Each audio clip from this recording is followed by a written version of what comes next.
Hi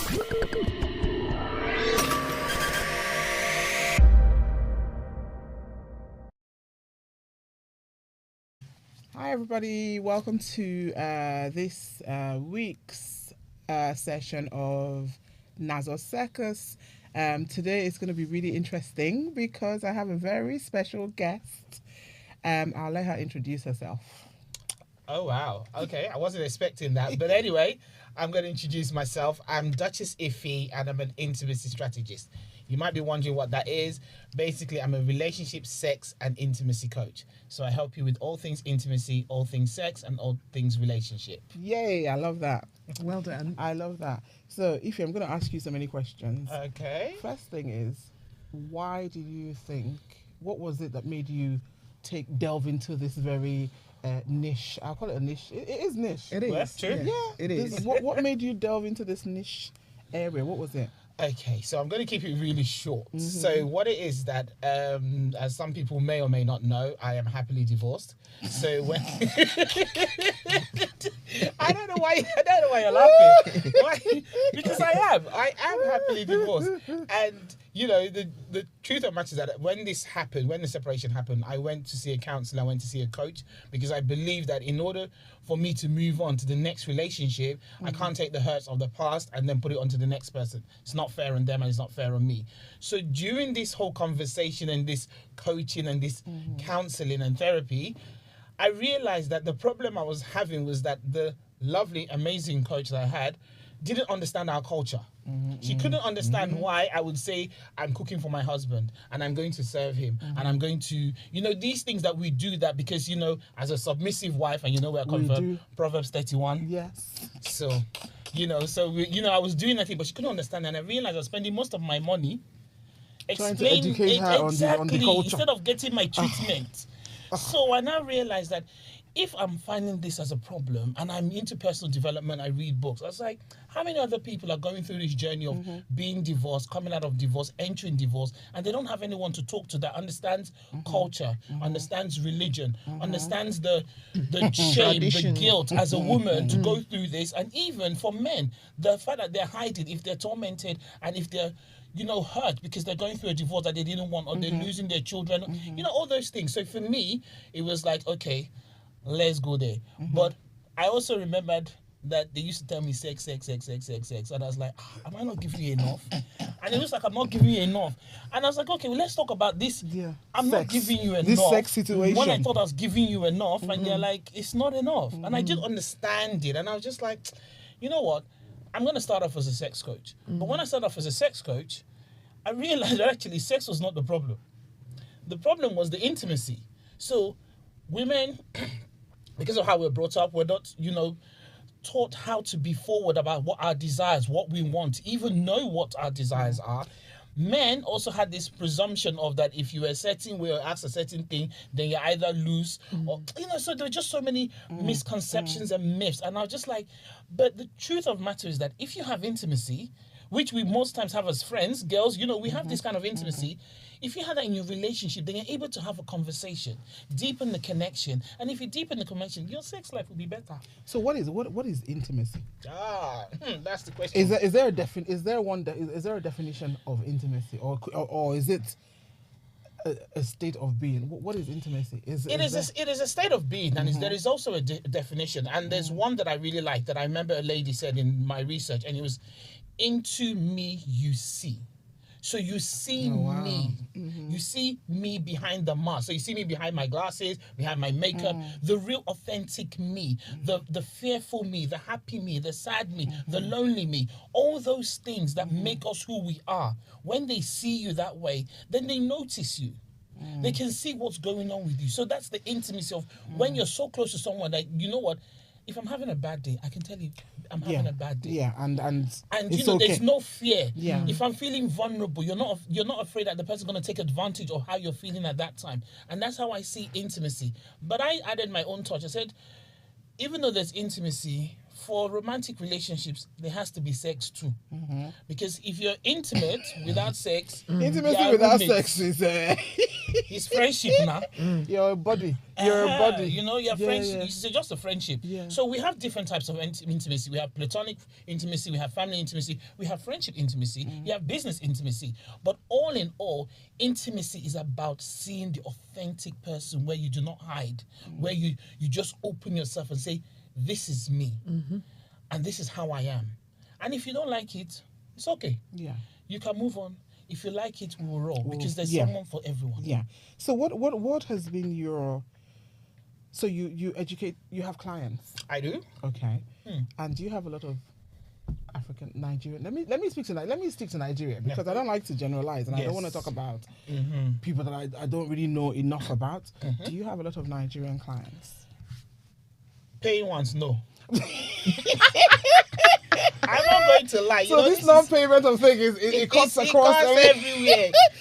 It's not a lie. I used to think that it was just because I keep saying I'm tired of giving free legal advice. And even when it's not my area and I say, look, go to Mr. A, go and get your advice, come back. They still come back to me because this person has charged them money and Auntie Jenny doesn't charge money. Yes, okay. Let's talk about so people approach you. Let's leave money aside because we know money is whatever. So people approach you. Our people. Oh, they do. They do. You have the ones that you have some men that approach you because they like to use that to boast, but say it's a problem. So they will say, my wife is complaining because it's always hurting her. Okay, as in anaconda. I get it all. I get it all the time. So you're like, okay, God bless you. Yeah, but, okay, but maybe you have to try something else. Make sure she's lubricated with your organ. If you're the organ grinder, 16 rounds, but just help her to accommodate what you're giving her. Package. But with women, funnily enough, it's more about they themselves don't feel sensual. They don't feel sexy. They don't feel desirable. They don't feel that the man sees them in that way and appreciates the things that they do. So it's actually quite different. But then, having said that, I remember I had a man, and I have to admit, it was refreshing because his issue was that he didn't want to cheat on his wife. Okay, what, Nigerian man? I swear to God. He didn't want to cheat on his wife. He found her very desirable, but she was not interested. And he didn't know how to approach it, to explain to her how he was feeling, because he was afraid that if he explained how he felt, he would no longer be the guy. So that was his battle. It was like, how do I have this emotional conversation that makes me vulnerable, but she still sees me as the man that's going to lead her in the relationship. So we had a conversation about that, and for me, I said things along the lines of, what you need to do is take her out from the home. Don't do it at home because you're gonna have distraction of your kids and everything. Take her to somewhere where she will feel relaxed, where she'll feel that she's focused upon, and ask her what's going on. Because the thing, what we like to do is we always like to we like to explain how we are feeling, but we don't give the other person an opportunity to ask them what's going on. What is it from and your when the other perspective? person says how they're feeling, we dismiss it.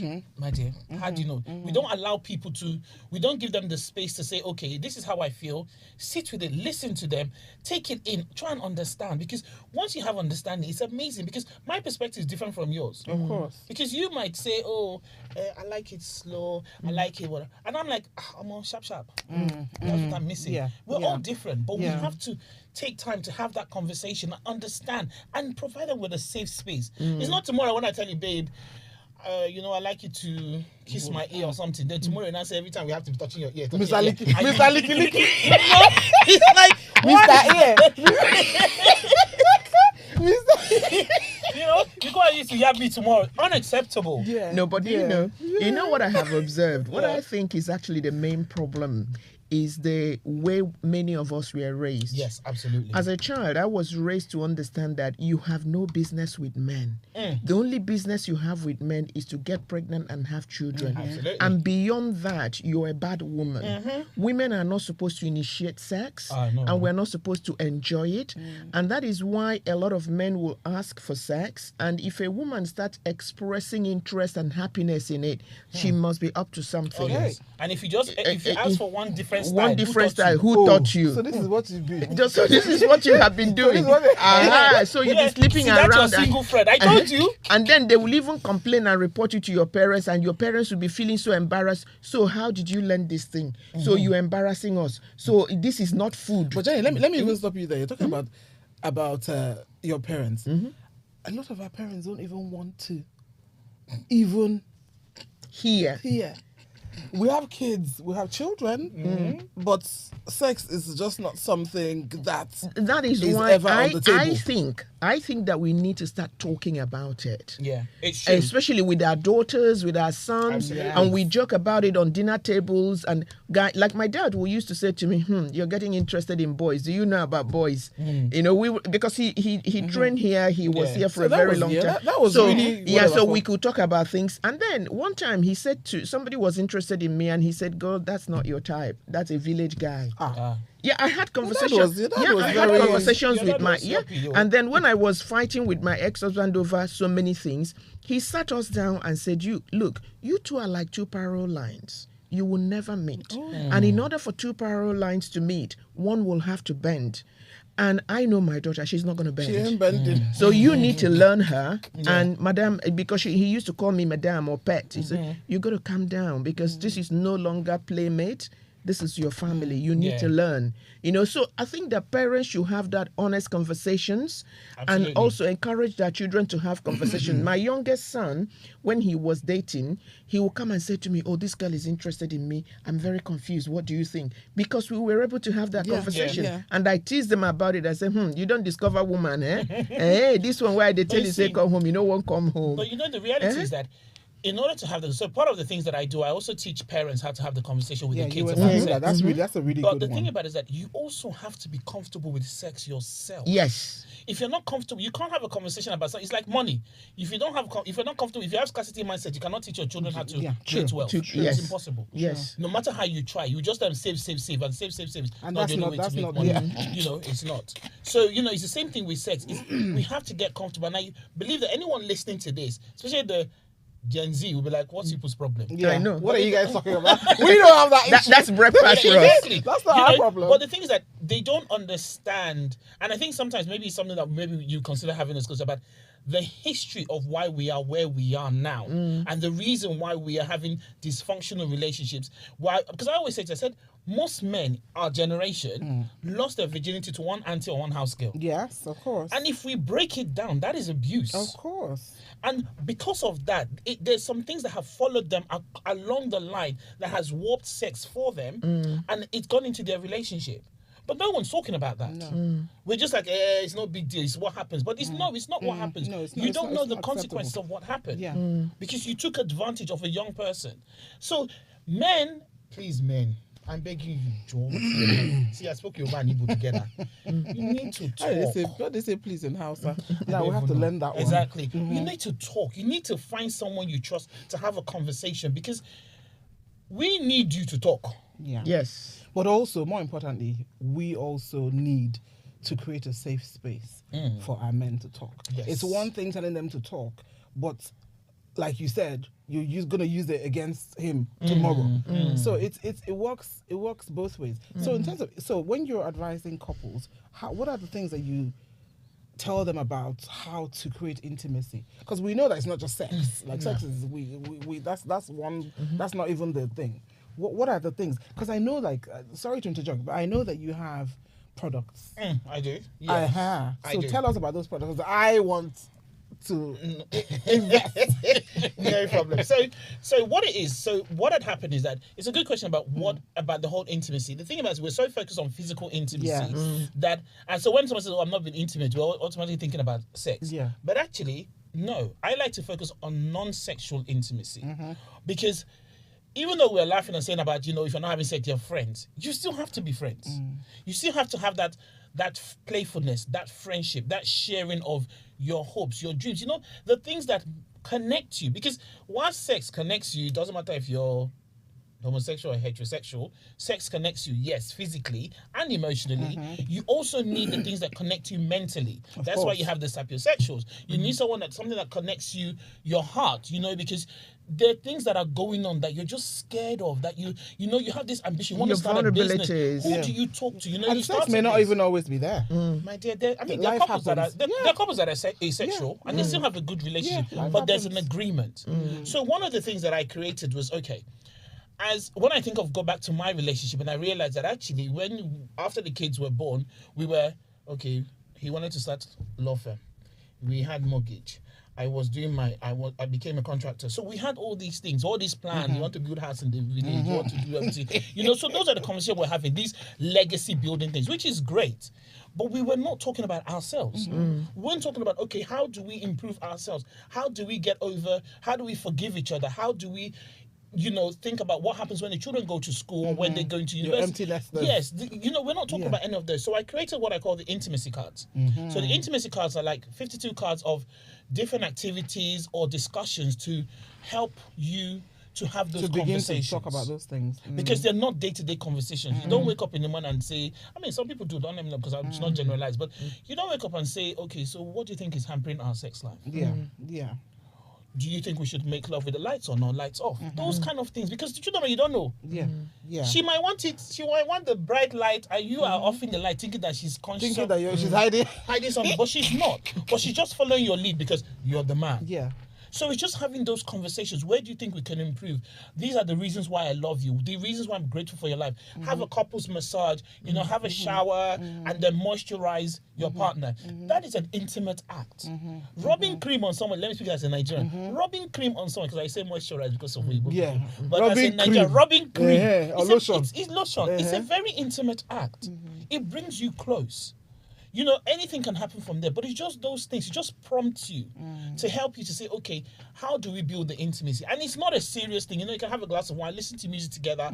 Then also, what I also did was I created the intimacy guide. The intimacy guide is more audio to kind of give you to get clarity about what's the problem. Because what it is that sometimes we are so used to telling people what to do that they don't have the time to think about it themselves. Because everybody's own whatever. Because everybody's issue is different. So the intimacy guy was what's the problem? Have clarity in what the issue is.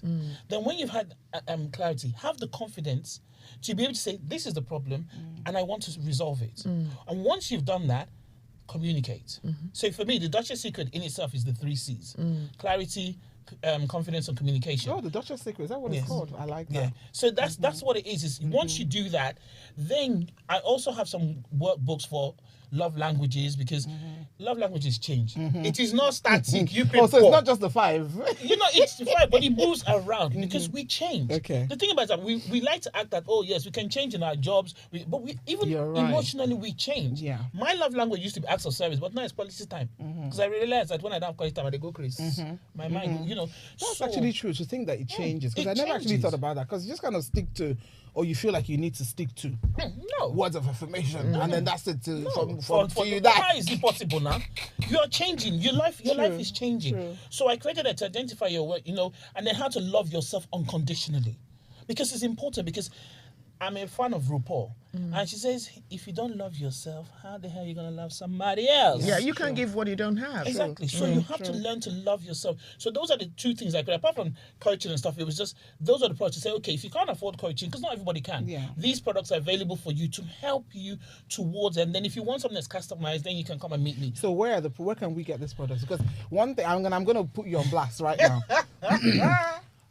We do not know where to get your products or your services. So today I have you here. So tell us, because like I said, I want to invest. Okay, so my products is on www.intimacycards.com. Okay. Everything is there.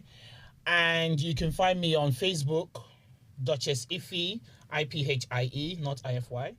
And I'm on Instagram, Duchess Iphie too. So the reason why I spell it out is because people end up spelling Iffy or Ify, depending. So Iphie. So Duchess Iphie. And I'm there, and you can get it there. Send me a DM. I answer everything. I like to say hello to everybody, but because for me, it's my passion. Because some people say, how can you be doing relationship but you're divorced? And I'm like, do you know what it took to get to the point of divorce and then get to the point where I can be smiling and we looking can all even that. be, we can even be and looking fly. You know, and contemplating that I want to be in another relationship. It's not easy. Yeah. And then you have children in the mix. Trust me, I have been places that I will not wish my enemy on. But at the same time, I can see those pitfalls and we can help you get away from those pitfalls. And the reality is that just because you see someone, just because you see a life coach or whatever, does not mean you won't get divorced. But the truth of the matter is that you're equipped to handle it. Because there are a lot of women who are not, or men, who are not equipped to handle the trauma of a relationship breaking up. So you don't even know whether you're able to even go back, because some people do go back. Some people don't go back and they move forward. But you need to be able to have somebody help you. Have a place where you can offload with no judgment. I'm thankful for that I've been able to go through that journey, and I realize because that many don't come out, or many come out. Many are bitter. They can't even. And one thing, and I'm going to go back to what we said in the beginning. I think and Jenny, I think we've talked about this a bit. I think it's important for our people to go to people who understand their upbringing and the customs, the myths, the stereotypes, because we have plenty of that. Very important. Yes, the role that religion plays in our lives, which other cultures they don't have that. It's very important. And that's why I felt like I had to bring you here, because it's okay to just go and just Google and find somebody. And be paying money, but the person does not understand, which is what you were, which is how you even got into this in the first place. So, you are absolutely right. Many years ago, something happened, work situation, and I was advised to go and seek counseling. The Law Society said, "Oh, we're going to get you a counselor to talk to you." And when the woman was talking to me, I was like, "What the hell are you talking about? You don't even understand what I'm going through." And then, you're talking to me. And why was that? Because she's judging me on the basis of her own cultures and traditions and practices that have helped them. But she doesn't understand my psyche. Exactly. For I believe that for the average Nigerian or African person to be cancelled, you need to go back to what makes them who they are. Absolutely. You need to break down the barriers created by cultures and traditions and customs, things that women can't say, things that women can't do, and men cannot say. And like there's a program I watched recently, Black Men Cry, and I loved it. Yes, I watched because that. I like men when they are open. When you say intimacy, you need to be able to be vulnerable. Yes, and it takes you to be in a relationship where somebody really loves and understands you and accepts you for who you are, so that you can show your vulnerability. I had a friend once, he lost his job. He called me and said, "Chika, I'm really ashamed. I don't know what to say." I said, "What happened?" He said, "I lost my job." I said, "Come home, darling. Come. I'm home. Come. I'll get you something to eat."